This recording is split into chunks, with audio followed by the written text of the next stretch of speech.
Hello, everyone. My name is Stanley St. Rose, and today we're going to be talking about The Fall of the House of Usher, written by Edgar Allan Poe. Now, before I go into this topic, please remember to leave a like, subscribe, and/or comment so that the channel can continue to grow. Now, The Fall of the House of Usher, very interesting story here by Edgar Allan Poe.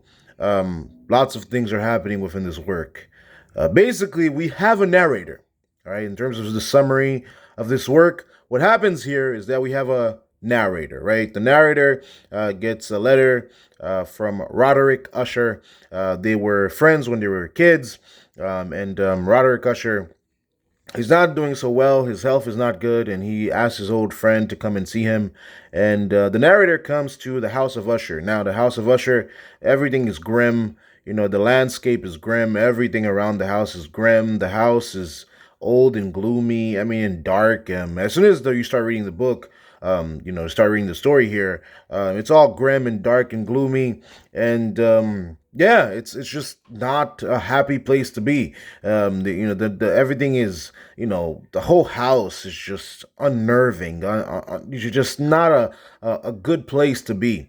And the narrator and Roderick, they meet each other.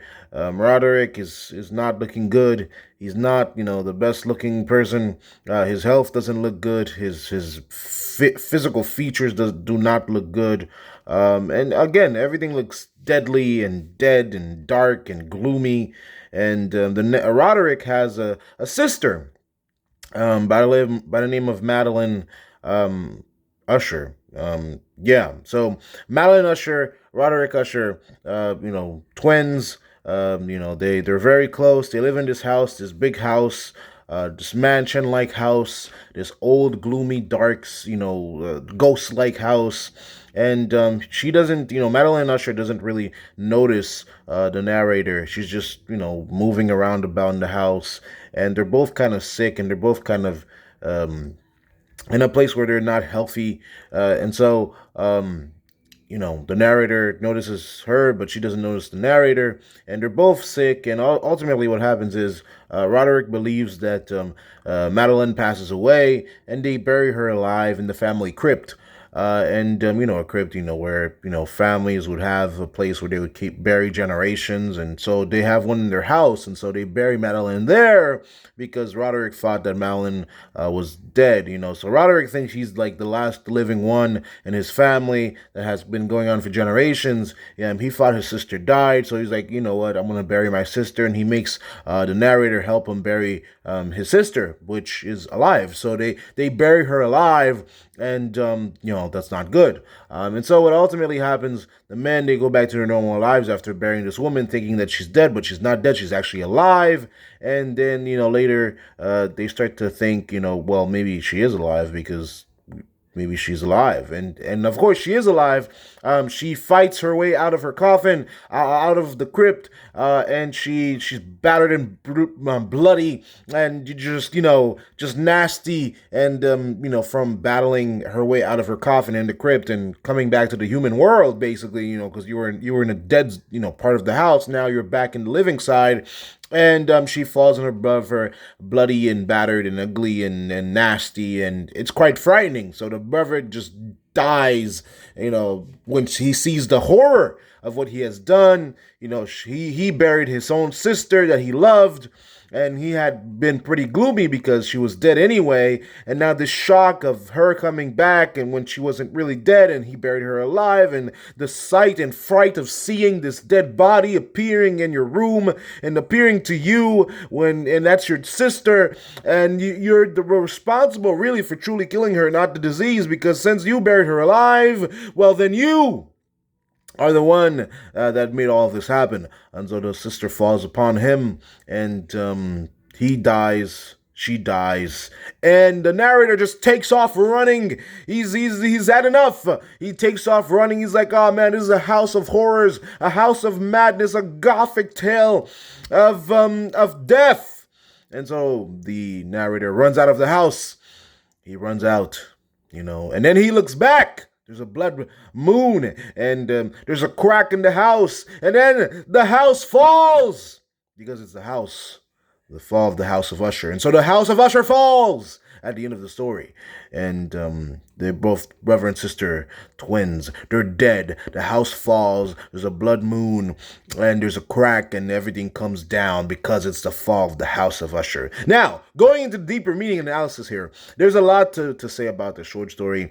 I mean, the gloominess, the dead things, the eeriness of the house, the family itself. It's cursed. It's ugly. It's nasty. It's unfortunate. The family's on its last leg, and in the same way that the house. I mean, it's paralleled if you think about it. The same way that the house is desolate and dark and gloomy and nasty and dying is the same way that the generations of Ushers are dying. This is the last two people of the house of Usher. They're dying, they're dead, and this is the end of the family line. In the same way, the family line ends, and also the house of Usher ends. It's not just the fall of the house, it's the fall of the family. So truly, if we think about deeper meanings, really, the fall of the house of Usher, it truly means the end of the family line. Because if you think about it, a man's house is his family. And if the family comes to an end, that means it's the end of the family line. It's the end of the bloodline. The fall of the bloodline is the fall of the family house. Not brick and mortar, people. No, no, no, no. Not brick and mortar. But the fall of the family is the end of the bloodline. So that's a deep meaning. That's a deep meaning right there within this story. The story was grim from the beginning, okay? The story was grim from the beginning. There was no hope, no light, no happiness. We knew that this was a fall. And from the beginning of the work, we knew it was going to be a fall because it's the title of the work is The Fall of the House of Usher. So from the beginning, you should have expected the house to fall. And the house did fall with a big fall. Yeah, that's exactly what happened. Yeah, it's the end of the family bloodline. Some families, the way that they end is with a big crash at the end. This says a lot about the family itself. And I have to say that this family was pretty much against itself because the brother is the one that brought down the sister, and then they ultimately die in each other's arms because she ends up on her brother dead, and then the brother dies of shock of seeing what he had done to his sister. And we can also say maybe there was some darkness within the family. Maybe the family had treated each other so horribly throughout the generations that there was nobody left. I mean, was this family that great if there's only two people left in the family? Maybe they didn't take care of each other well enough for the family to keep on existing. So there's a lot to take in there. There's a lot to think about. So the gloominess, the eeriness, the death, the decay, it's not just the house. It's the people. The darkness of the people, the darkness of their hearts. It's the end of the bloodline and also the physical house itself. So that's my summary analysis of the fall of the House of Usher. Please remember to leave a like, subscribe, and or comment. And I'll see you guys in the next video.